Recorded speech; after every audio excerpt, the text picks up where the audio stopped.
વંદે અક્ષરધામિनं શ્રીસહજાનંદં ચ મૂલાક્ષરम् અક્ષરાધીશ તુલ્યતાં ચ પ્રગતम् શ્રીપ્રાગજીં ભાવતઃ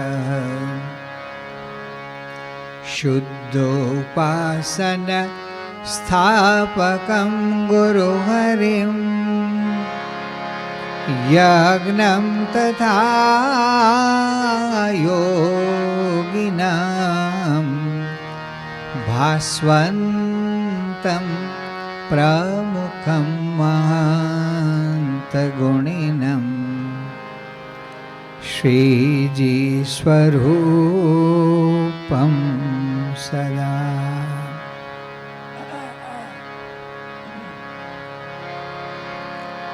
મંગલં સહજાનંદ મંગલં સાક્ષરો હરિ મંગલં નીલકંઠોસ્તુ સ્વામિનારાયણ સદા સ્વામિનારાયણ સદા સ્વામિનારાયણ સદા.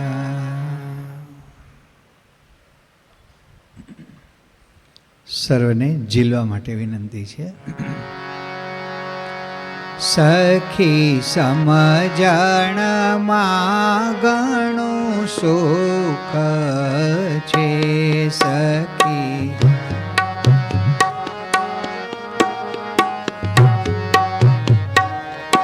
સખી સમજણમાં ઘણું સુખ છે. સખી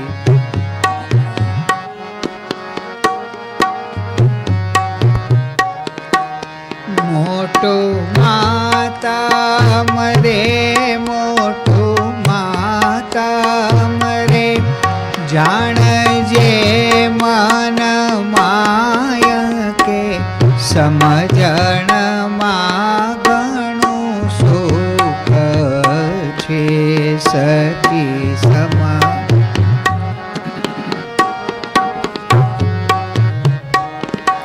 સખી હલબેલાજીને આશરી સખી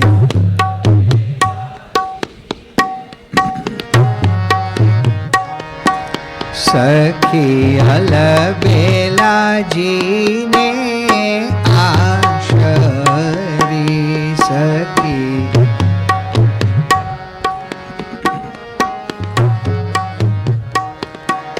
ભવ વૈભવ રે ભવ વૈભવ રે ભૂલે ચિત્તન ચાય કે સમજણમાં ઘણું સુખ છે.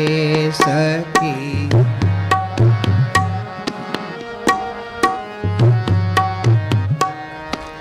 સખી સર્વે રીતે સુખ શ્યામમાં સખી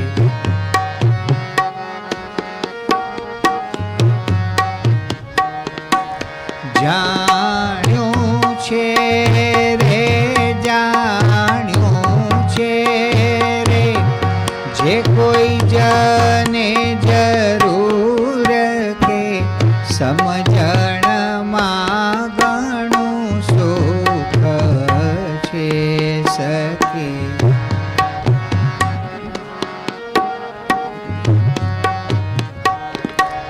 તું તો મન ગમતાને મેલી કરી તું તો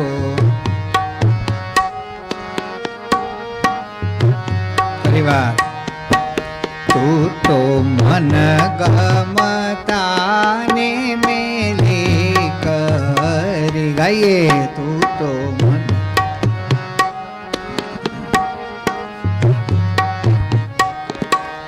હાથ જોડી રે હાથ જોડી રે રેજે હરીને હજૂર કે સમજણમાં ઘણું સુખ છે સખી.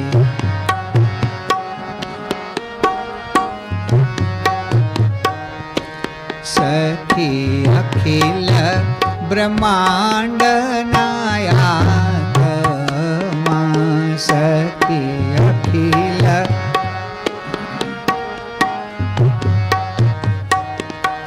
જીયા લગી રે જીયા લગી રે નથી જાણ્યા નાથ કે સમજણમાં ઘણું સુખ છે સખી.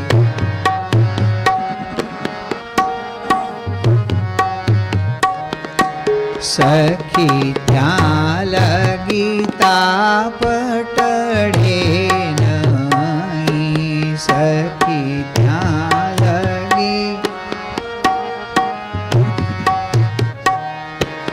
અણ સમજે રે અણ સમજે રે આપે રહે અનાથ કે સમજણમાં ઘણું સુખ છે સખી.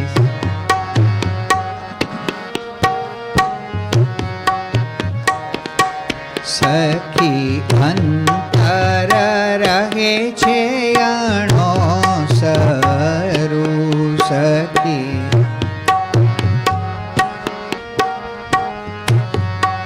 પરિવાર સખી અંતર રહે છે અણો સરું સખી.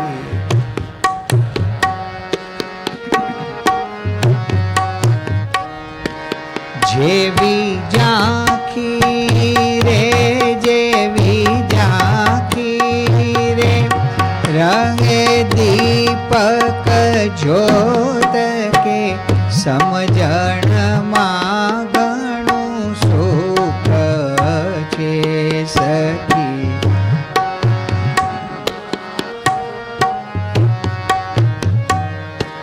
સખી લાલી ચડી જેને લાલની સખી.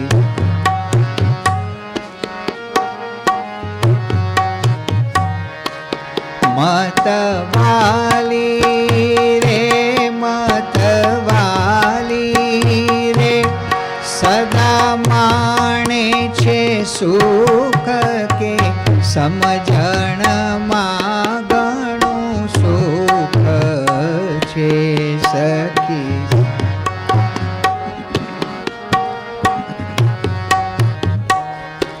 જેણે હલબેલા શું કરી એકતા જેણે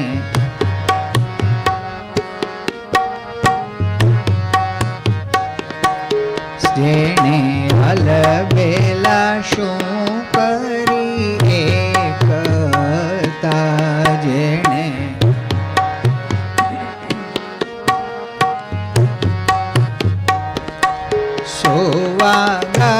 સોવાગણી રે સવાગણી રે સોવાગણી રે સદા ભોગવે સુખ કે સમજણમાં ઘણું સુખ છે સખી.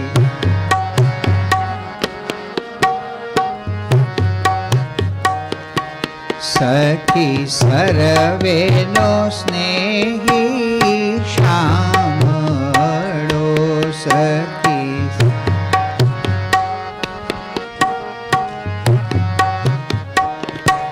સખી સર્વેનો સ્નેહી શામળો સખી સર્વેનો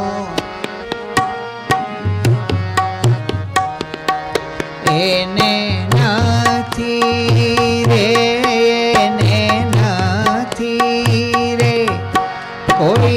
અધિક ને ન્યૂન કે સમજણમાં ઘણું સુખ છે સખી સમજણ.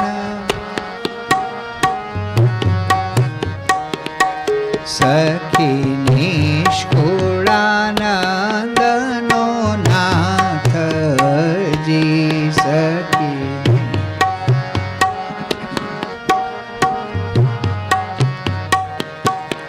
પામી છો રે તારા મોટા છે પુણ્ય કે સમજણમાં ઘણું સુખ છે સખી સમજણ.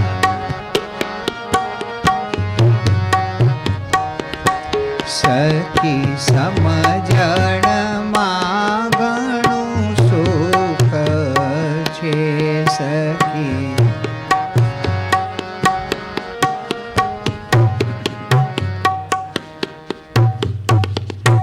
શું કહે છે નિષ્કુળાન સ્વામી? સખી પૈસામાં ઘણું સુખ છે. ગાઈએ છે ખરા, ઝીલવું પડે એટલે ઝીલીએ. સ્વામી વારે વારે આમ કરે છે એટલે ઝીલ. ઠંડુ ઠંડુ ઝીલે એટલે ખબર પડે કે મન બીજે ભટકે છે એટલે બીજી વખત પાછું ઝીલાવે તો એમાં અમુકને પકડાયું ના હોય પાછું. આવું છે. यह तो मन की अटपटी झटपट लखे न कोई, जो मन की खटपट मीटे तो झटपट दर्शन होय. મનનું જ આવરણ છે મોટું. અને જ્યાં સુધી મનનું રાજ્ય છે ત્યાં સુધી અહંકાર, માન બધું પડ્યું છે. ઈર્ષ્યા, વેર ઝેર, છળ, કપટ આ બધું જ પડેલું છે. મન મહા ઉસ્તાદ છે. સુપ્રીમ કોર્ટના ચીફ જસ્ટિસ હોય ને અને બીજા બધા આખી પેનલના જજો બધાની બુદ્ધિ ઘોળીને પી જાય એવું આપણું મન છે. મહા ઉસ્તાદ. બાના જાત જાતના શોધી કાઢે. અને આ ઠાકોરજી, શરીર રૂપી ઠાકોરજી, હા બસ એને કેમ સુખ થાય એ જ બીજા વેચ એ જ બધા વિચારો દિવસ રાત ચાલ્યા કરે છે. દેહ પ્રધાન છીએ આપણે. વેદ રસમાં શ્રીજી મહારાજ કહે કે દેહ ગુરુ, મન ગુરુ, આ બધા આપણા ગુરુ છે. પ્રમુખ સ્વામી મહારાજ, યોગીજી મહારાજ, મહંત સ્વામી મહારાજ તો આપણે કહેવાના ગુરુ છે. ઉપરથી અંદર તો મનજીભાઈ જ ગુરુ છે. છે કે નહીં? મન કે એમ જ કરીએ છીએ. અહીંયા તો સત્સંગમાં અમન કરવાનું છે. એટલે મન એટલું બધું ઉસ્તાદ છે કે આપણને મંદિર સુધી પહોંચાડી દે, કથા સુધી પહોંચાડી દે, પણ એ પાછું ભટકવા વયું જાય છે કે નહીં? આ વાત કરું છું એટલામાં કેટલાનું મન ભટકે જ છે. દેખાય જ, ખબર જ પડી જાય તરત. એકાગ્રતા નથી. શ્રીમદ ભાગવતના મહાત્માના અધ્યાયમાં આત્મદેવની કથા આવે છે. બુદેવ હતા, પવિત્ર હતા. તુંગભદ્રા નદી અત્યારે કર્ણાટકના આંધ્રમાં વહે છે, મોટી નદી છે. ત્યાં નજીકમાં એક ગામમાં રહેતા હતા અને એને પુત્ર પ્રાપ્તિ નહોતી થયેલી. એના લીધે સંતાપ રહ્યા કરતો હતો. 3 પ્રકારની ઈચ્છા હંમેશા ગ્રસ્ત માત્રને હોય. ઉર્મિને 3 ઈષ્ણા અહંતાને ત્યાગી રે, જગત જીવન જોઈને ત્યાં બુદ્ધિ જાગી રે. મુક્તાનંદ સ્વામી. હા, ઉર્મિને 3 ઈષ્ણા અહંતાને ત્યાગી રે. હા, ઉર્મિને 3 ઈષ્ણા અહંતાને ત્યાગી રે. જગત જીવન જોઈને ત્યાં બુદ્ધિ જાગી રે. જગત જીવન જોઈને ત્યાં બુદ્ધિ જાગી રે. અનુભવીને આપદાયન કરતી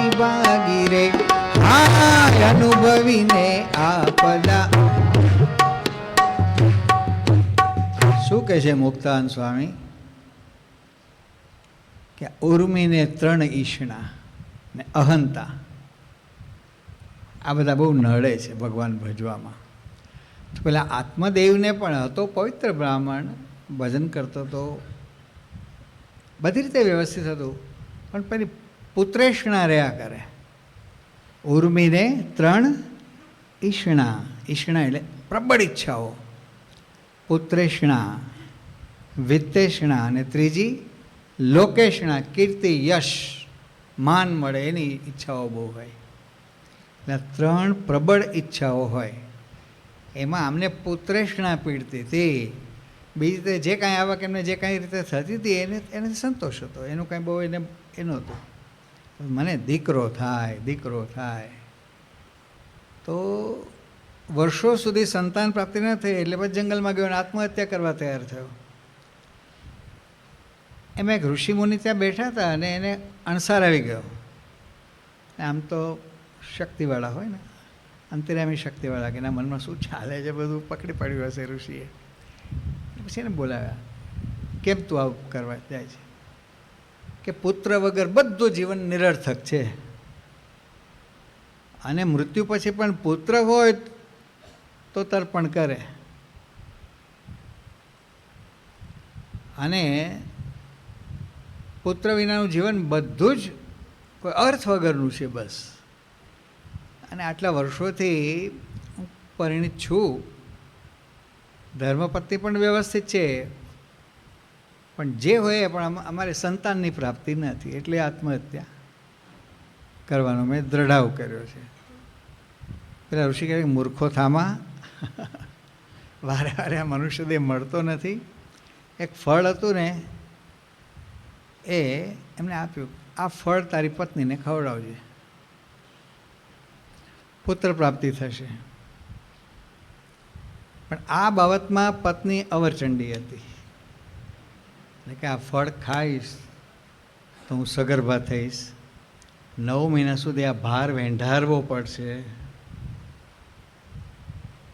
અને પછી પ્રસવ થશે, પછી પુત્ર કે પુત્રી જે સંતાન હોય પછી બધું એની જ સંભાળ રાખવામાં, એના મળમૂત્ર ધોવામાં અને એને લાલન પાલનમાં આમાં તેમાં બધું. એટલે આળસુની પીડ હતી આ બાબતમાં. એને ખાધું જ નહીં અને પોતાની ગાયને ખવડાવી દીધું. ગાયને ગર્ભ રહ્યો તો એને મનુષ્ય બાળકનો જન્મ થયો. અને કાન ગાય જેવા હતા, એટલે ગોકર્ણ એનું નામ. અને બીજો પુત્ર છે ને નામનો હતો, આત્મદેવની સાડીનો હતો, અને એ મહાકુલક્ષણી હતી. હવે એને ગર્ભ રહ્યો હતો, પણ એને એની બેનને કહેલું કે જો ભાઈ મારે કાંઈ સંતાન પ્રાપ્તિની ઈચ્છા નથી, પણ હવે આ ગર્ભ રહ્યો છે તો 9 મહિના હવે આ વેંઢારશું, અને જે બાળકનો જન્મ થાય ને એ હું તને આપી દઈશ, એટલે તારા પતિને સંતોષ થાય. આ બધું કર્યું. એટલે આત્મદેવની પત્નીએ ગાભા બાંધ્યા પેટ ઉપર, સમયે સમયે બધું મેકઅપ, અને સારા દિવસો ચાલી રહ્યા છે એવું મેકઅપ કર્યું. આ બાજુની બેનને પુત્ર પ્રસવ થયો, લગભગ 9 મહિના થઈ ગયા હતા. એટલે અંધારામાં ગુપ્ત રીતે આત્મદેવ હાજર નહોતા ને ત્યારે આપી ગયા, અને એની બહેને ત્યાં આવી ગઈ ને બીજું ત્રીજું ને બધી પેલી સૂતિકાઓને બોલાવી દઈને બધું નાટક કર્યું. એટલે પતિને ખબર પડી બહુ આપણે ત્યાં તો પુત્રોત્સવનો પ્રસંગ આવી ગયો. ભગવાને મહેર કરી અને ઋષિ મહાત્માએ આપણને જે ફળ આપ્યું એ આપણે પત્નીને ખવડાવ્યું, અને એમના આશીર્વાદથી આ સંતાન પ્રાપ્તિ થઈ છે. હવે એ ધુંધુકારી એનું નામ પાડ્યું. શું નામ પાડ્યું? ધુંધુકારી. અને પેલો ગોકર્ણ છે ને મહાસંસ્કારી હતો. ગાય દ્વારા જે બાળક થયો હોય એના કાન, ગાયના કાન હોય ને એવા મોટા હતા, પણ જ્ઞાની હતો, ડાયો હતો. આ બંને મોટા થાય છે. એમાં પછી સમજણા થયા પછી વેદાંતિક શાસ્ત્રોનો અભ્યાસ આ ગોકર્ણએ કર્યો. શ્રીમદ ભાગવતાદિક ગ્રંથો વ્યવસ્થિત ભણ્યો. પછી વિચાર આવ્યો કે આમાં બધા તીર્થોનું વર્ણન આવે છે, તો હું એક તીર્થયાત્રા કરવા જાઉં. એમના માતા પિતાની રજા લઈ તીર્થયાત્રાએ ગયો. અને એ જમાનાની તીર્થયાત્રા એટલે પદયાત્રા કરીને જતા. 68 તીર્થ, 52 ક્ષેત્ર છે. આપણે નામે ના આવડે. પણ શ્રીજી મહારાજ જ્યાં શ્રીરંગમમાં 2 મહિના બિરાજેલા છે એ શ્રીરંગ ક્ષેત્ર કહેવાય છે. કલ્યાણ નામનું મેગેઝિન હિન્દીમાં પહેલાં પ્રગટ થતું હતું. પછી આપણને ખપ બધાને વધી ગયો એટલે એ લોકોએ બંધ કરી દીધું. કોઈ ગ્રાહકી થાય નહીં. બહુ મહેનત કરીને તૈયાર થતો. એનો વિશેષ તીર્થાંક, એક આખો વિશેષાંક આટલો જાડો, આ બધા ભારતના જે તમામ પ્રાચીન તીર્થોનો મહિમા અને એની વિગત બધી એમાં આપેલી છે. એટલે 12 વર્ષ પછી પાછો આવ્યો ગોકર્ણ. તો બધે રસ્તામાં જ્યાં જ્યાં બધે ભિક્ષાવૃત્તિ કરીને નિર્વાહ કરે. તપસ્યા, પદયાત્રા અને વ્યવસ્થિતપણે દરેક તીર્થોનો મહિમા સમજીને તીર્થનું સેવન કરે વિધિપૂર્વક. અને ત્યાં જો કે સંત મહાત્માઓ હોય, આશ્રમો હોય તો કથા કીર્તન બહુ થતું હોય ને એમાં પણ વ્યવસ્થિત જોડાય પાછો. 12 વર્ષે ઘરે આવ્યો દરમિયાન બન્યું તો શું કે આ ધુંધુકારી જ હતો. મહાવિચિત્ર. નાનપણથી વ્યભિચારની ટેવ પડી ગઈ એને. અત્યારે તમે સમાચાર સાંભળતા હશો, બાળકો કમ નથી હોતા. 4-5 બાળકો ભેગા થઈને કન્યાની ઉપર ગેંગરેપિંગ કરીને મારી નાખીને પછી નાખી દે. બન્યો છે એક નહીં પ્રસંગ હમણાં, અઠવાડિયાની અંદર જ પહેલાં બનેલો છે આ પ્રસંગ. આવું કેટલું બને છે? તો એનું કારણ કે એ લોકો પેલી પોર્ન વિડીયો જોવે, ન જોવાની વિડીયો જોતા હોય. એમાંથી આ વિકારો બધા પૂર્વજન્મના હોય ને બધા એકદમ જાગૃત થઈ જાય. અને ન કરવાનું બધું. જે સમયે બ્રહ્મચર્ય વ્રત પાળવાનું છે, વિદ્યાભ્યાસ સારી રીતે કરવાનો છે 25 વર્ષ સુધી, એને બદલે બાળપણથી આવી આડી લાઈનમાં ચડી જાય. આ ધુંધુકારી એ લાઈનનો નહોતો. અને આ બધામાં આત્મદેવનું મૃત્યુ થયું. અને આ ધુંધુકારી છે ને એ ઘરમાં ધીમે ધીમે કરતાં 5 વેશ્યાઓ લાવ્યો. એના ઘરમાં જ રહે. હવે જેની પિતાની સંપત્તિ હતી એ બધી ઉડાડવા માંડ્યો. અને જે એની પાલક માતા હતી એ પણ મૃત્યુ પામી. આ બાજુ 5 વેશ્યાઓએ શું કર્યું, એને નક્કી કર્યું, એ લોકોએ એને પકડીને બાંધ્યો એક વખત. એના મોઢામાં સળગતા કોલસા, અગ્નિ એ બધું નાખે અને કેટલી બધી પ્રકારે એને ત્રાસ આપીને એને મારી નાખ્યો. પછી ત્યાં ને ત્યાં ઘરમાં ખોદીને એને દાટી દીધો. ભાગી ગઈ તો બધી. આ બાજુ ગોકર્ણ 12 વર્ષ પછી આવે છે, ઘર આખું ઉજ્જળ. અને વ્યવસ્થિત લાગ્યું નહીં, કંઈક શંકા ગઈ એને. અને પછી રાત્રે શું થયું, પેલો પ્રેત થયો તો ધુંધુકારી. એનો આમ ભાઈ જ કહેવાય, કહેવાનો ભાઈ. એ પ્રગટ થયો કે ગોકર્ણ મારી આ દશા થઈ છે. મેં નાનપણથી બધા ન કરવાના ધંધા કર્યા અને 5 વેશ્યાઓ ઘરમાં રાખી. હવે માતા પિતા તો મોટી ઉંમરે બાળક થયો હતો ને, આ ગોકર્ણ પેલું ફળ આપ્યું હતું એ બાળક તો થયો જ નહોતો, વૃદ્ધ હતા અને એનો સમય થયો એટલે એ તો ઉપડી ગયા. હવે આ પાંચે વિષયોએ જે આવું એનું અપમૃત્યુ કરાવ્યું એ બધી વાત કરી. તો કે હું ત્રાસી ગયો છું આ ભૂતયોનીમાં, પ્રેતયોનીમાં, મારી મુક્તિ આમાંથી કરાવો. કારણ કે મારે ખાવાની વિષ્ઠા અને પીવાની લઘુશંકા, ગટરનું જ પાણી પીવાય. આખા મહેસાણાની ગટર જતી હોય ને મળમૂત્રની, ભૂત લોકોને એવું પાણી પીવું પડે. ખાવાની વિષ્ઠા ભૂંડ લોકો ખાતા હોય છે ને, ભૂંડ બધા, એને તો એમાં જ અક્ષરધામનો સુખ આવેલો. ભૂંડ બધા ગંદવાળો ને આવું બધું ખાતા હોય, ગારો ખાતા હોય, ગંદવાડામાં જ ફરતા હોય બધા. એને સદી ગયો છે ગંદવાળો.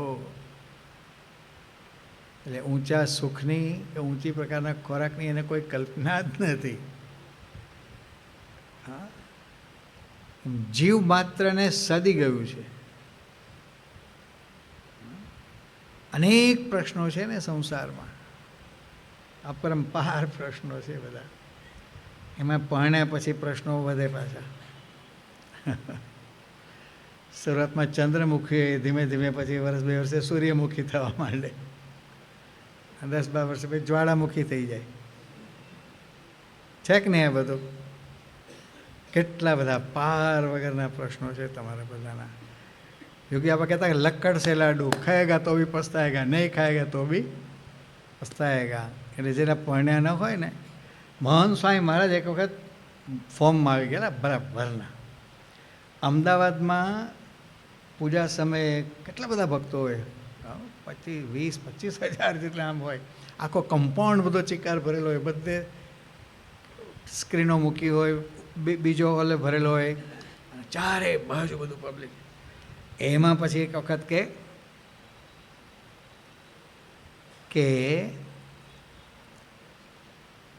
સ્ત્રી એ શક્તિ છે, શક્તિનું સ્વરૂપ છે, પણ એનો પતિ પુરુષ છે ને એ મહાસહન શક્તિ છે. કે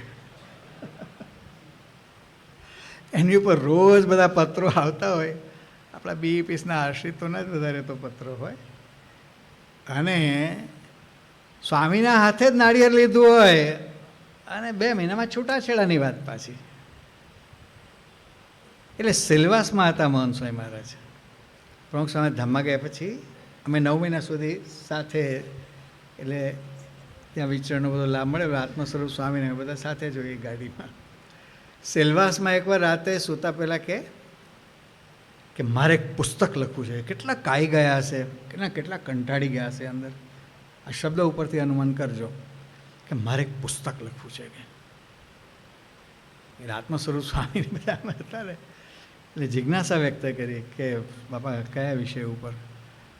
તો કે આ છૂટાછેડાના અઠવાડિયામાં કેટલા બધા કાગળો આવે છે કે મારી ઉપર, આપણા બીએપીસમાંથી જ આવે છે. કે એટલે લખવું છે કે પછી જો તમારી સહન શક્તિ હોય ને તો જ લગ્ન કરજો, નહીં તો પરણતા જ નહીં બાયો કે ભાયો. આ એક પુસ્તક લખવાની ઈચ્છા એમને થઈ ગઈ હતી. બોલો, હજી મેળ આવ્યો નથી.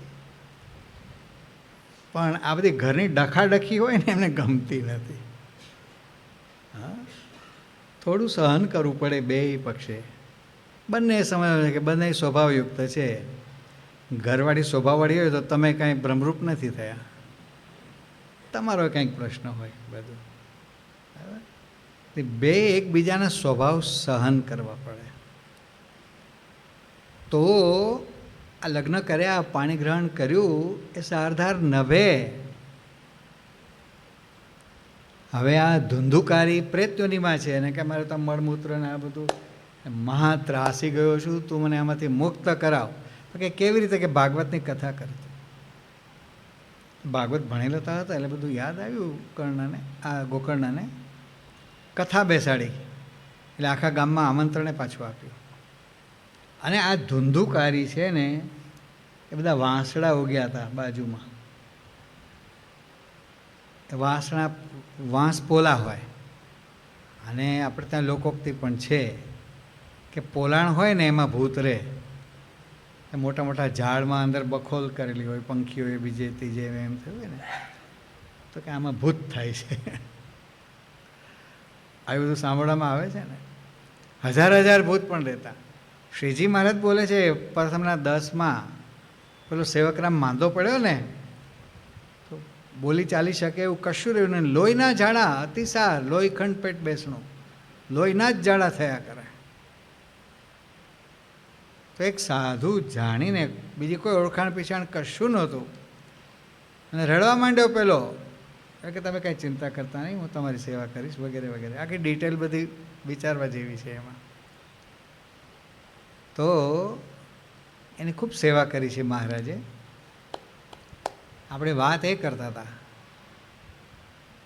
કે શ્રીજી મહારાજ પુરુષોત્તમ નારાયણ આ લોહીખંડ પેટ બેસનું થતું, ત્યાં કશું નહોતું. કેળની વાડી હતી બાજુમાં, માલિકની રજા લઈને કેળના પાન લાવ્યા. મારે કે એક હાથ ઊંચી પથારી કરી આપી. કેટલા પાન લાવ્યા હશે? અને એને ઝાડો પેશાબ જે થાય એને મારે કે અમે ધોતા. અને એની પાસે 1000 રૂપિયાની સોનામોર હતી. એ આપીને અમારી પાસે સીધું સામાન મંગાવે, અમે રસોઈ કરીને એને જમાડીએ ને અમે તો વસ્તીમાં ભિક્ષા માગવા જઈએ. મળે તો ઠીક ને, ન મળે તો પછી ઉપવાસ. આવી રીતે શ્રીજી મહારાજે સેવા કરી છે. તો ઘરમાં અરસપરસ સાજે માંદે બીજું ત્રીજું શરૂઆતથી જ.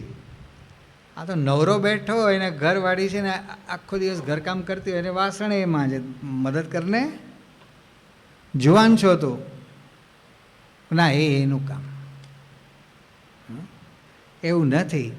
યોગી બાપાનું જે સૂત્ર છે ને, સંપ સુરત ભાવની એકતા, મહંત સ્વામી મહારાજ પોતે કહે છે કે આ ઘરમાંથી જ એપ્લાય કરવાનું છે. આપણે શરૂઆત ઘરમાં કરો, ઘરમાં સંપ, યુનિટી, ફેમિલી યુનિટી. એ યુનિટી ક્યારે આવે? નક્કી કર્યું હોય તો ને. બંને મળીને મીટિંગ કરવી પડે. જો ન કરવી હોય તો કરજો, કરવા જેવું છે. તમારો કૌટુંબિક જીવનના બધા જે ડખાડખી છે ને, પ્રશ્નો બધા ઘટતા ઘટતા સાવ સોલ્વ થઈ જશે, ખબર નહીં પડે. અને તમને ઘરમાં સત્સંગનું સુખ આવશે. એવું છે. એટલે એકબીજા પ્રત્યેની દેખાડવાની લાગણી નહીં, સાચી લાગણી. એકબીજાના કામમાં સહયોગ આપવો. આ વિવાહ સંસ્કાર છે ને, એ એકબીજાના પૂરક થઈને આ સંસાર ચલાવવાનો છે. ટ્રેક્ટરના 2 પૈડા સરખા જોઈએ. આગળનું પૈડું એક પાછળ હોય ને પાછળનું એક આગળ હોય તો શું થાય? વ્યવસ્થિત જોઈએ. તો એમ બેલેન્સ સંસાર રાખીએ તો રહે. આપણી દાનત હોવી જોઈએ. Attitude is everything. આપણી દાનત કેવી છે અંદરથી, એ બહુ મોટો આધાર રાખે છે. એટલે સારી દાનત કરવી, દાનત સુધારવી. વિચિત્ર અને ખોડી ને સ્વાર્થી દાનત હોય તેમાંથી બહાર આવવાનું. આપણે સત્સંગી છીએ, BAPSના સત્સંગી છીએ, અને આપણા કૌટુંબિક પ્રશ્નો પાછા બાપા પાસે મોકલીએ. બહુ અર્જન્ટ ઈમેલ કરે પાછો, બાપાને બધું આ સાંભળવાનું કે આટલા વર્ષોથી કથા વાર્તા કરું છું ને આ બધું ઘર સભાનો પ્રોજેક્ટ ચલાવીએ છીએ, બીજું ત્રીજું કેટલું બધું મારી આજ્ઞાથી સંતો, કાર્યકરો, વડીલ હરિભક્તો કેટલો બધો પ્રયત્ન કરે છે. આ બધો હજી સમજણા થયા નથી. આવું સ્વામીને ન લાગવું જોઈએ. મનમાં એમને લાગતું જ હોય 100%. એટલે કંટાળી ગયા ને કે મારે પુસ્તક લખવું છે. અને અમદાવાદની આટલી મોટી સભામાં પૂજા પછીની કથામાં બોલ્યા કે જેનામાં સહનશક્તિ ન હોય ને એ પરણશો જ નહીં. આટલું મોટું હજારોની મેદનીમાં બાપા આવું બોલ્યા હતા. યોગી આવા કહેતા લક્કડ સે લાડુ છે, જે પરણ્યા ના હોય ને એના માટે વાત. ખાયેગા તો બી પછી લક્કડ સે લાડુ એટલે લાકડાના છોલના લાડુ બનાવે અને કંઈક બાઇન્ડિંગ વસ્તુ નાખી અંદર, એટલે આમ લાડુ જેવું લાગે. કે રૂપિયાનો 1, રૂપિયાનો 1, 100 રૂપિયાનો 100 લઈ જાઓ, રેકડી નીકળે. તો જે ખરીદે, ઓહો સસ્તા લાડુ મળી ગયા. જન્માષ્ટમી ગઈકાલે એટેન્ડ કરી. આજે નંદ મહોત્સવ છે ને ખુશાલીમાં તો આપણને સસ્તા લાડુ મળે. હવે મજા કરશું. જેણે ન લીધા ને રેકડી પસાર થઈ ગઈ, દૂર નીકળી ગઈ, મારું આ સસ્તું મળતું હતું ને આપણે લીધું નહીં. એટલે જેણે લીધું નહીં એ પસ્તાય, અને લીધા પછી ઘરે લઈ જઈને પછી લાકડાના છોલમાં ઇલાયચીનો સ્વાદ આવે એવું નાખ્યું, એ બધું ઘી ને ગળપણ ને બધું એમાં. લક્કડ છે લાડુ છે, હા, ખાએગા તો બી પસ્તાએગા. અને પેલો નથી ખાધો રહી ગયો છે તો એ પસ્તાય છે. એટલે એવું છે આ સંસારનું તંત્ર. સમજી રાખવાનું, જેટલા યુવાનો હોય, વિદ્યાર્થી અવસ્થામાં હોય, બાળ અવસ્થામાં હોય, અમારી નાતમાં આવી જવા જેવું છે. રજા ન મળતી હોય તો મુક્તાન સ્વયંનો ઉપાય અજમાવો, સચ્ચિદાન સ્વયંનો ઉપાય અજમાવો. શું કરવાનું? રામ કટાકટ મવડું ભાંગ્યું, રામ કટાકટ મવડું ભાંગ્યું, આવું બોલે રજા મેળવવા માટે. તુલસીદાસ મહાત્માએ તો રજા મેળવી, પણ ઘરની રજા રામાનુ સ્વામી લઈને આવો. તો બાળ વિવાહ થયેલા હતા, સંસાર માંડ્યો નહોતો. બ્રહ્મચર્ય પાળવા માટે તો ગૃહ ત્યાગ કરી નીકળી ગયા હતા પૂર્વાશ્રમમાં. હા, રામાનુ સ્વામીનો કે શ્રીજી મહારાજનો યોગ થયો પહેલાં આટલી બધી મુમુક્ષુતા હતી એમને, તીવ્ર મુમુક્ષુતા હતી. જાણી જોઈને ગાંડા થયા. કોકનું છોકરું કોકના ઘોડિયામાં મૂકી આવે, અને કોકનું વાછડું કોકની ગમાણમાં બાંધી આવે. આવી રીતે આખા ગામનું આગા પાછું આમ બધું ગાંડા માણસની જેમ કર્યા કરે. લોકો કંટાળે ને, એટલે કેટલી બધી ફરિયાદો રોજ આવે. એમાં પછી એમનો ઈરાદો સાચો સારો હતો અંદરથી તો. એટલે એક ડાહી વ્યક્તિ વડીલ હતા, એને ખબર પડી ગઈ કે ગાંડો નથી આ મુકુંદાસ, કંઈક પ્રયોજનથી આ જાણી જોઈને ગાંડા વેળા કરે છે. એકાંતમાં પૂછ્યું, વાત ખબર પડી. એટલે ઘરવાળાને ભેગા કરીને સમજાવ્યા કે આ સંસાર માંડે એવો વ્યક્તિ છે જ નહીં, અને એને ભગવાન ભજવાની, બ્રહ્મચર્ય પાળવાનો તીવ્ર વેગવાન શ્રદ્ધા છે, એટલે તમે રાજી ખુશી રજા આપો. પછી રજા ચિઠ્ઠી આપી, અને પછી રામાનુ સ્વામી પાસે બંધ્યા આવ્યા. અને પેલી માડ મેળી છે અત્યારે મોટી દરવાજા ઉપર, હજી એ મેળી એમને એમ છે રામાનુ સ્વામીના વખતની. ત્યાં મુક્તાનંદ સ્વામીને દીક્ષા આપીને શ્રીજી મહારાજે ઘણું ત્યાં બિરાજેલા છે. ઘણા બધા પ્રસંગો એ મેળીના છે. અને આ સચ્ચિદાનંદ સ્વામી એ શેકપાટની આગળ અલિયા અને મોડા બે ગામ વચ્ચે નદી, કાઠિયાવાડી નદી ઉનાળામાં સૂકી ભઠ્ઠ જ હોય. આ ચોમાસામાં વરસાદ અત્યારે સારો થાય છે તો કદાચ અત્યારે પાણી હશે એમાં, પણ ઉપરવાસ વરસાદ સારો થયો હોય તો પાણી આવે સારું, પણ પછી પાછું ધીમે ધીમે બધું એવું. એટલે તમને મોટા મોટા ગરબા પથરા બધા દેખાય, નાના મોટા બધા ઉબડ ખાબડ. આમ પોળી, આ હોલ જેટલી પોળી નદી છે. આ બાજુ અલિયા ગામને, આ બાજુ મોડા. બીજો અલિયા બાડા, એ પણ જામનગર જિલ્લામાં છે. એ બે ગામ નજીક નજીક છે. એટલે અલિયા, આ મોડા, અલિયા એ મોડા ગામના હતા સચ્ચિદાનંદ સ્વામી દરબાર. એમના માતા પિતાના એકના એક સંતાન, લાડકોટથી ઉછરેલા હતા. અને હાઇટ બોડી પણ જબરા હતા અને શૂરવીર હતા એકદમ. હવે એમને ત્યાગી થવું હતું, એમના પિતાશ્રી ધામમાં ગયા હતા, પણ માજી કંઈ રજા આપે એવું લાગ્યું નહીં એમને. એટલે પછી મુક્તાનંદ સ્વામીની વાત ક્યાંકથી સાંભળી હશે એ જ અજમાવ્યું. એટલે જે એમનો દરબારગઢનો ડેલો બધું, અમે જ્યારે વર્ષો પહેલાં દર્શન ગયા ને ત્યારે એનું શ્રીજીમાં જે માણકે અહીંયા બાંધી હતી, આ બધું તો હરિભક્તોએ બતાવેલું. એઝ ઇટ ઇઝ હતું. અત્યારની પરિસ્થિતિ શું છે મને ખબર નથી. વર્ષો પહેલાં અમે ત્યાં ગયા હતા દર્શને. તો દરબારગઢનો ડેલો હોય ને ત્યાં જ કૂવો ખોદવા માંડ્યા, મોટા ઘેરાવામાં, સવારના પહોરમાં. અને આ તો પડછંદી કાયા ને મજબૂત માણસ, એટલે ફટાફટ કરતા ખાડો તો સારો એવો કરી નાખ્યો એકલાએ. એમના માજી પાણી ભરવા માટે તૈયાર થઈને આમ આવતા, જો બેટા શું કરે છે તું? માડી કે મારા જેવો દીકરો ને તમારે બારે પાણી ભરવા માટે જવું પડે, ગામના કૂવે જવું પડે, આ ઘર આંગણે તમને કૂવો ના ખોદી દઉં કે? માજીને લાગ્યું કે આનો આંટો ઢીલો થયો લાગે છે, ડગરી ખસી લાગે છે આને. આવું બધું વધાર્યું નાટક. એટલે પછી રજા ચિઠ્ઠી આપી દીધી. ગાંડો એકનો એક પુત્ર હોય ને, પણ ગાંડો હોય ને તો માતા રજા આપી દે છે. એટલે સમજ્યા? જેને થવું હોય ને સાધુ, તો આ ઉપાય અજમાવી શકાય. અને જેને કહેવાય ને કે time tested and proved successful, highly successful. આપણા બે મહાન પરમહંસોએ આવી રીતે રજા મેળવી. મહંસોએમાંથી કેવી રીતે રજા મેળવી હતી આપણને કોઈને ખબર નહોતી. શિકાગોમાં શિબિર ચાલતી હતી, એમાં કંઈક પ્રશ્નોત્તરી થઈ. પછી એમાં એક પ્રશ્ન આવો કંઈક નારાયણ સ્વામીએ પૂછ્યો, તો કે લો એની આ વાત તો આમ ખાનગી છે કે કહેવાય એવી નથી, પણ હવે કહી દઈએ એમ કહીને પછી આપણે વાત કરી. ત્યાં આણંદમાં જે નાની અડદમાં એમનું ઘર અને બાજુના ફળિયા બધાનો સંયુક્ત કૂવો વચ્ચે ચોકમાં. એમણે જોઈ લીધું કે બીજું કોઈ છે નહીં, એમના માતોશ્રી જ હતા, પાણી ભરવા આવ્યા હશે. એટલે વિનુભાઈએ શું કર્યું, કૂવાની પારી ઉપરથી અંદર એક સપોર્ટ જેવું હતું કંઈ, ત્યાં ઊભા રહ્યા અને બાને કહ્યું કે મને સાઉથ આવવાની રજા આપો, નહીં તો પડું જ છું અત્યારે કૂવામાં. એટલે પછી માજરી ઈચ્છા તો નહોતી, પણ કે હવે થજે સારું કહેવાનું, આપી રજા તને, કે એવી રીતે રજા મેળવી હતી.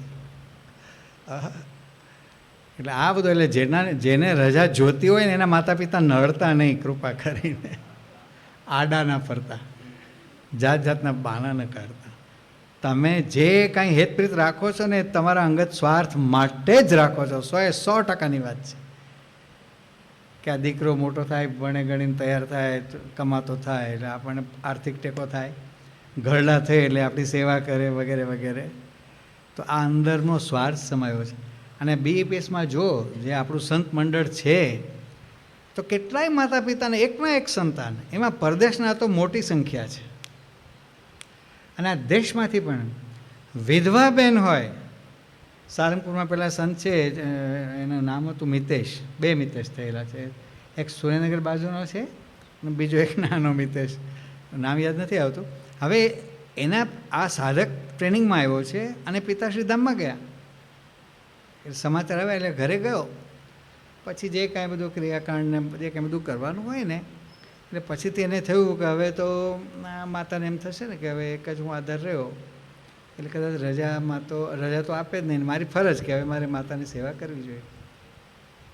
માતાએ સામેથી કહ્યું કે બેટા તું સાધુ થવા જા, હું રાજી છું અને મારી કાંઈ ચિંતા કરીશ નહીં. તારા પિતાએ કે જમીન જાગીર જે કાંઈ બધું હશે એમાંથી મારો નિર્વાહ થશે, એ કાંઈ ચિંતા તું કરતો નહીં. એને મોકલો સાધુ થવાના. અત્યારે સાધુ છે. આ પ્રમુખ સાહેબ અમારા શતાબ્દી ઉત્સવમાં જ સંત દીક્ષા પાણી છે, એટલે સારંગપુરમાં જ છે. તો કેટલા એવા છે. એટલે જેના દીકરાઓને સાધુ થવું હોય એના માતા પિતાએ આડા આવવું નહીં, રાજી ખુશીથી રજા આપવી. આપણે વડોદરાના છે, એક ભાઈ સાધુ છે જ અને બીજો નાના ભાઈને ઈચ્છા હતી અને માતા પિતાના 2 જ દીકરા, બીજાને મોકલી આપ્યો ટ્રેનિંગ સેન્ટરમાં છે. હું નામ ભૂલી ગયો છું, ચહેરા મને બેના યાદ આવે છે, સારંગપુરમાં જ છે. એવા આ આપણા BAPSમાં રત્નો છે બધા. માતા પિતા રત્નો એવા છે કે જે સંતાનની ઈચ્છા હોય તો આડા આવતા નથી, રાજી ખુશીથી રજા આપે છે. એ જે રજા નથી આપતા ને એને અંદર સ્વાર્થ છે પોતાનો, એટલે નથી આપતા, બીજું કંઈ જ નથી. હેતપ્રીતનું નામ આ ગાંડો થાય તો પછીથી એના શરીરમાં પત નીકળે. હા, આમ કોડ નીકળે કે પત નીકળે. પત ખબર છે ને? હા, લેપ્રોસી. પત્યા માણસને કોઈ અડે નહીં, દૂરથી જ નમસ્કાર. કારણ કે એ રોગ એવો છે વિચિત્ર, આંગળા બાંગળા બધું ખવાઈ જાય અને ઠૂઠા થાય, એ બધું શરીર ખવાતું જ જાય, એ જાતનો રોગ. હવે આવું થયું હોય તો પછીથી કેટલી હેતપ્રીત રહે. અને કદાચ એની ચાકરી કરવી પડે પણ લોઠાએ કરે, પછી કરવી પડે છે ને એટલે કરે, કે નહીં તો પાડોશીઓ શું કહેશે, સગાવાલા શું કહેશે. અને ક્યાંક ગોઠવાતું હોય ને કોઈ આશ્રમમાં તો મૂકી આવે પાછો. હા, કે આશ્રમવાળા આવવાના સાચવતા હોય, સેવા કરતા હોય, એવી સંસ્થાઓ જ હોય છે. હવે અહીંયા ધુંધુકારીને તો ત્રાસેલો હતો અને આ ભાગવતની કથા એટલા ધ્યાનથી સાંભળે, કારણ કે એને ખપ જાગ્યો હતો. આપણું મન કેમ ઇધર ઉધર ભટકે છે કથામાં? જોઈએ એવો ખપ નથી. જે નિષ્કુળાનંદ સ્વામી જે અર્થમાં કહે છે એવો કપ નથી, છે થોડોક, સાવ નથી એવું નથી. એટલે તો આવીએ છીએ, આટલા વરસાદી વાતાવરણમાં આવીએ છીએ અને બધો લાભ લઈએ છીએ. પણ આ ધુંધુકારી જેવો ખપ એટલે શું કે જો આ નહીં બરાબર હું શ્રવણ કરું ને અને મનન નહીં કરું ને તો આ પ્રેતયોનીમાંથી મારી મુક્તિ નથી થવાની, એને ખબર પડી ગઈ હતી. આવું કોઈક પ્રેશર હોય ને તો કથા એકાગ્રતાથી સંભળાય, અથવા કાંઈક સ્વાર્થ આવે ભાઈ આ કથા પછી દરેકને 1,000ની નોટ આપવામાં આવશે તો સંખ્યા કેટલી થાય? કાલથી હોલ ભરાઈ જાય આખો, કરુણામૂર્તિની તિજોરી ખાલી થવા માંડે. તો ખાલી 1,000 રૂપિયા જેટલો મહિમા સમજાણો હોય ને કે પછી પરીક્ષા લેવામાં આવશે, એમાં જે પાસ થશે એને 10,000. તો કેવી કથા સંભળાય? મન ભટકવા દઈએ ઇધર ઉધર. અરે બેસ અત્યારે આમાં ધ્યાન રાખ, 10,000 લેવા છે આજે, બરાબર? તો એટલો પણ આપણને અંદરથી મહિમા સમજાયો નથી એટલે આપણું મન છટકી જાય છે. આ ધુંધુકારીએ મન છટકવા દીધું નહીં. અને એક દિવસની કથા પૂરી થાય અને રાત પડે એટલે એક ગાંઠ ફાટે. વાંસળાની એમાં ગાંઠો હોય ને બાંબુમાં, એક ગાંઠ ફાટે, બીજી ત્રીજી 7 ગાંઠ ફાટી. અને પૂર્ણાહુતિ થઈ. વિષ્ણુ ભગવાનના પાર્ષદો વિમાન લઈને લેવા માટે આવ્યા ધુંધુકારીના આત્માને. એ ગામજનો બધા જે સભામાં બેઠા હોય એ બધાએ પણ નજરો જરા જોયું કે આ દિવ્ય વિમાન આવ્યું, દિવ્ય પાર્ષદો આવ્યા અને આ ધુંધુકારીના આત્માને એમાં લઈ ગયા. એટલે પછી બીજે દિવસે પ્રશ્ન પૂછ્યો કે ધુંધુકારી કથા સાંભળતો હતો, કારણ કે નામચીન હતો ને આખા ગામમાં નામચીન હતો, પાછો ઓળખતા હતા બધા. તો અમે કથા સાંભળી, અમારો ઉદ્ધાર કેમ ના થયો? અમારા માટે વિમાન આવવું જોઈએ ને પાછું. એટલે ગોકર્ણ કે મોટી માળા ફેરવો. શું કે ભગતજી મહારાજ બોલ્યા છે ને કે જેને લાડવા ખાવા છે અને રાત્રે ખીચડીમાં વાટકો એક ઘી ખાવું છે, ઘી લેવું છે, વાટકો બોલ્યા નથી, એને મોટી માળા ફેરવી કે બ્રહ્મચર્ય પડે એવી. એના માટે આ મોટી માળા ફેરવો. એટલે બધા કહ્યું. પછી ગોકર્ણ શું કહે છે? શ્રવણમ તુ કૃતમ સર્વૈર ન તથા મનનમ કૃતમ શ્રવણસ્ય વિભેદેન ફલભેદોત્ર સંસ્થિત. શું કહ્યું? કે ધુંધુકારી કથા સાંભળતો હતો, તમે કથા સાંભળતા હતા, પણ શ્રવણસ્ય વિભેદેન દરેકનું સાંભળવાનો પ્રકાર અલગ અલગ હતો. દરેકની શ્રદ્ધા, મોક્ષુતા, ખપ, વિશ્વાસ, લગ્ની, એકાગ્રતા, આ બધું જુદું જુદું પ્રકારનું હતું. અને તમે બધા કથા સાંભળી ખરા પણ મનન ક્યારેય કર્યું નહીં. કથા ફળે ક્યારે? કથા અત્યારે આપણે કથામાં બેઠા છીએ પણ કથા આપણામાં બેસે ત્યારે કથા ફળે. આપણામાં કથા બેસે ક્યારે? મનન કરીએ તો. કથા સાંભળ્યા પછી થોડુંક પણ એનું 2-5 મિનિટ પણ થોડુંક મનન, સાર રૂપે 1-2 મુદ્દાનું પણ મનન કરીએ તો એ કથા ફળે. અને આ મનન કેવો પાવરફુલ માધ્યમ છે. પુરુષોત્તમ બોલ્યા પ્રીતેમાં શ્રીજી મહારાજ વડતાલ પધાર્યા છે અને વાસણ સુથારના ઘેર થાળ જમ્યા. નામ મિસ્ટર વાસણ, સુથાર મિસ્ત્રી. રાઠોડ દાદલ જેવું. રાઠોડ એક જ્ઞાતિનું બોધક છે ભાઈ, સારંગપુર રાઠોડ દાદલ દરબાર હતા. આ વાસણ સુથાર. થાળ જમ્યા પછી શ્રીજી મહારાજ કથા વાર્તા કરે છે. હું બોલાવું ને એમ બોલજો શું કથા વાર્તા મહારાજ કરે છે. સ્વામિનારાયણ હરે, મોટેથી સ્વામિનારાયણ હરે. શ્રી હરિએ વરતાલમાં વાસણ સુથારના ઘરે વાત કરી જે વાત સાંભળી પછી તેનું મનન ન કરે તો એક વાત પણ હૃદયમાં ઠરતી નથી. દિવસ રાત અમારી ભેગો રહે પણ મનન ન કરે તો ધર્યો રહે છે, નિષ્ફળ જાય છે. જીવનો સત્સંગ પણ મનન વગર વૃદ્ધિ પામતો નથી. બીજ વાવે પછી તેની માવજત કરવી પડે. લૌકિક વાત પણ મનન કર્યા વગર સિદ્ધ થતી નથી. નિયમ ધાર્યા હોય તેનું પણ મનન કરવું. હવે આગળ શ્રીજી મહારાજ શું કહે છે કે જે મનન કરે છે, બોલો, તેનું હૃદય શુદ્ધ થાય છે અને શુદ્ધ અંતઃકરણવાળા ભક્તના હૃદયમાં ભગવાન બિરાજે છે. મનન કરનારના નેત્ર અને શ્રોત્ર ભગવાન અને સંત જેવા દિવ્ય બની જાય છે.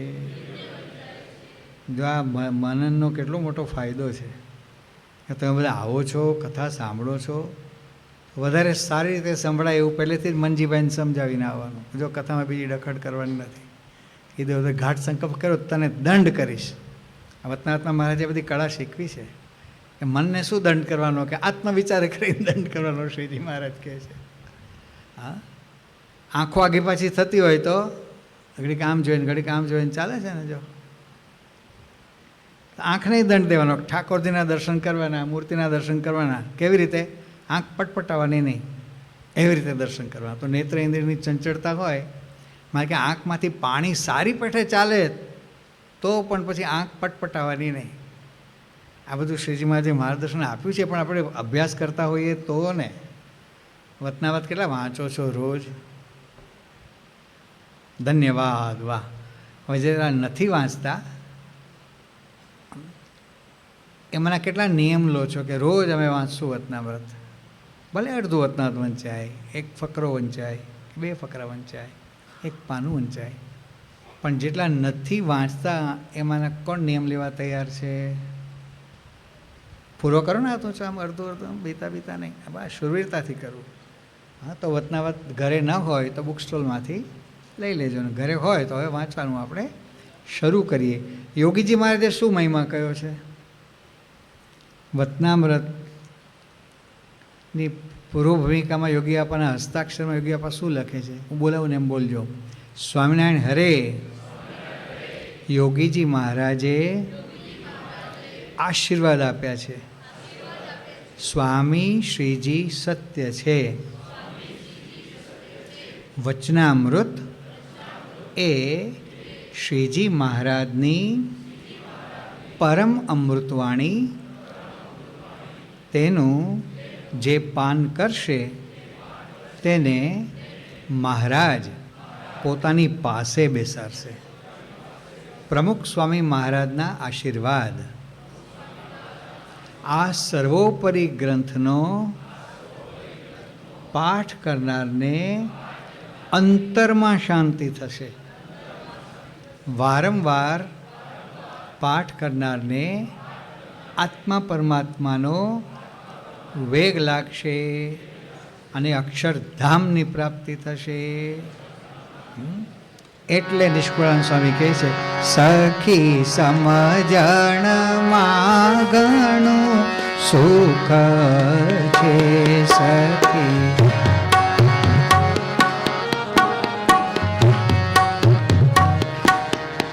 આટલા શબ્દો સાથે આ પ્રથમ દિવસની કથાનો આપણે અલ્પ વિરામ કરીએ છીએ. આગળની કથા આપણે આવતીકાલે સાંભળીશું. બોલો શ્રી સ્વામિનારાયણ ભગવાનની જય. સ્વામી નારાયણ નારાયણ નારાયણ.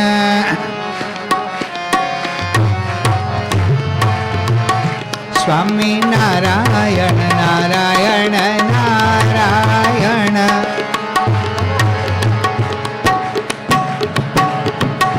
સ્વામી નારાયણ સ્વામી નારાયણ સ્વામી સ્વામિનારાયણ સ્વામિનારાયણ સ્વામી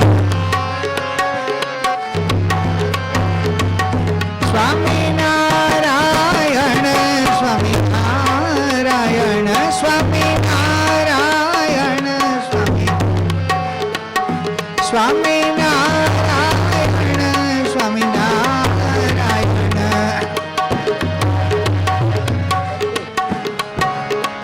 સ્વામિનારાયણ નારાયણ નારાયણ. સ્વામી સ્વામી મહારાજ ભવતારાયણ. સ્વામી સ્વામી મહારાજ ભવતારાયણ. સ્વામી નારાયણ નારાયણ નારાયણ. સ્વામી નારાયણ નારાયણ નારાયણ નારાયણ નારાયણ નારાયણ નારાયણ. ગુણાતીતં ગુરું પ્રાપ્ય બ્રહ્મરૂપં નિજાત્મનઃ વિભાવ્ય દાસભાવેન સ્વામિનારાયણં ભજે વિભાવ્ય દાસભાવેન. સ્વામિનારાયણં ભજે શ્રીહરિં સાક્ષરં સર્વદેવેશ્વરં ભક્તિધર્માત્મજં દિવ્યરૂપં પરમ શાંતિદં મુક્તિદં કામદં કારણં સ્વામિનારાયણ.